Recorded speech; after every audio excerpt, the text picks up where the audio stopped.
year did the PSP come out? I feel like maybe like late 2000s is when we saw a resurgence. Yeah, it was like mid 2005. Yeah. 2005? March 2005. Because I feel like it was Thousand Arms, which had the dating element. And then there were, of course, other games where I made my own like ships of characters and stuff like that. But there wasn't a dating element until like I feel like the PSP came out. And then they actually started producing like Otome games, legit, which Otome games are basically dating sims targeted towards women, where you have like a harem of beautiful men to date. And like it was Hakuoki was the first like major big one that actually got published on the PSP.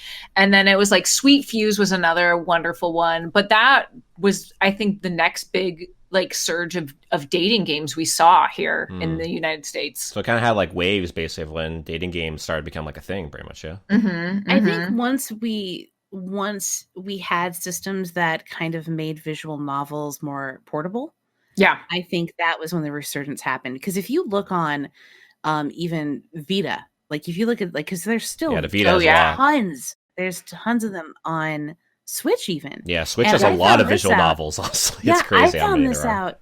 It's so interesting. This really interesting thing that I just found out because Bella, my daughter, just started getting into it. She's 19. She's not like little or anything. But she just started getting into the visual novel thing for herself. You know, she's witnessed me play them before on stream and stuff like that, but she's not really engaged in them on her own, like away from me. And so she just recently started a few days ago. And so I started like, you know, I hit her up with all the ones that I was like arcade spirits. I immediately was like, okay, I got this one. I got Animal Lover. I've got Dream Daddy. I've got like all these more recent ones here for you. Like, go for it. She's a little bummed because like it's on my computer and it's like just to like hang out on my computer. But so then I was like, okay, well, she's got a Switch, you know, she's got a PlayStation. I was like looking and I looked on Switch.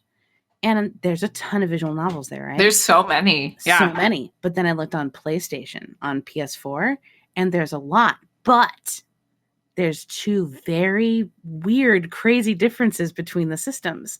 There's a lot more Otome on Switch than you can even remotely find on PS4. That's really interesting because I feel like I was talking about, the PSP was like the system. Like I got a PSP to play 1 Crisis Core and 2 Otome games. Right. Like that was it. And I was like, that's my entire collection of PSP games right there. Right.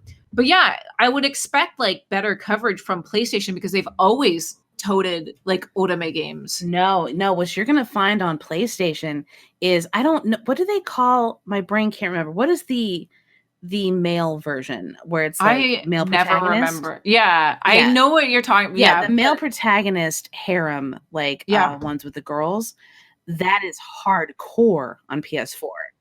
Now Switch, there's a couple, you know, there's a small little handful. We'll give you a little trail mix, you know, of those if you want them, but we know who's here.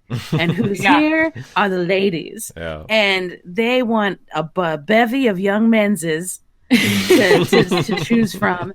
And I was like, well, Bella, listen, I mean, there's a couple games on like Code Realize is on PS4. Yes. Oh my God. I love Code Realize. I just picked it up for her because I was like, so good. I was like, I know you're going to love this.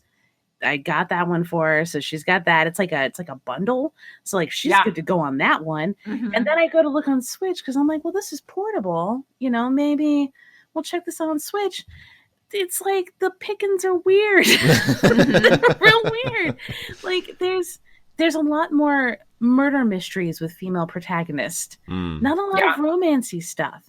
And that was another weird difference. Well, they're more like, they're more like kind of like detective tales and like trying to like, I don't know, like a lot of mysteries. A lot of mysteries, but a lot of like, you know, finding like what's in like a group of items kind of thing, and like a lot of like little puzzles like that. Oh, the hidden item. The hidden item stuff. That's what it is. Yeah. Yeah, but the visual novel stuff, it's a lot of murder mysteries, and there's a lot of like survivally horror ones, or like school ones where it's like we're at a school and something's amiss. Yeah. Not really so much romancy stuff as you would think.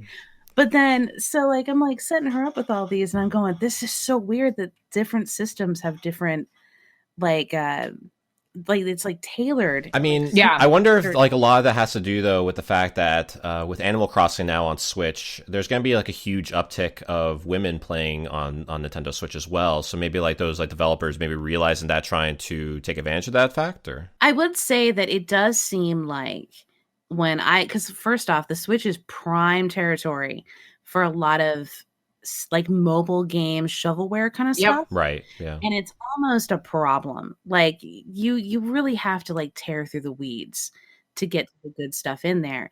And with visual novels, it's not the most easy, even using the search terms to find those titles. And then when you've got a bunch of trash in there littered among the good stuff, it makes it even harder, right? I mean, the eShop is like really difficult to navigate around and like it find is exactly so what you're looking for. Yeah. Really difficult. And so when I was doing searches for it, everything that came up was exactly what I searched for on PlayStation 4. And the differences were night and day. It was very fascinating. Like you would have a couple titles that were very kind of popular and well known. And there were a few that were kind of a little spicy out there. You know, you're just like, wow, okay, all right, Nintendo. And then you go on PlayStation, it's like, oh, you want to see the inside of a person? Yeah. Let's go. Yeah, here There's you anatomy go. class over here. Yeah. It was very interesting that I was like, and my daughter's like, she's an adult, you know, like she's a voting age at this point, and I'm sitting here going, I don't know about this one.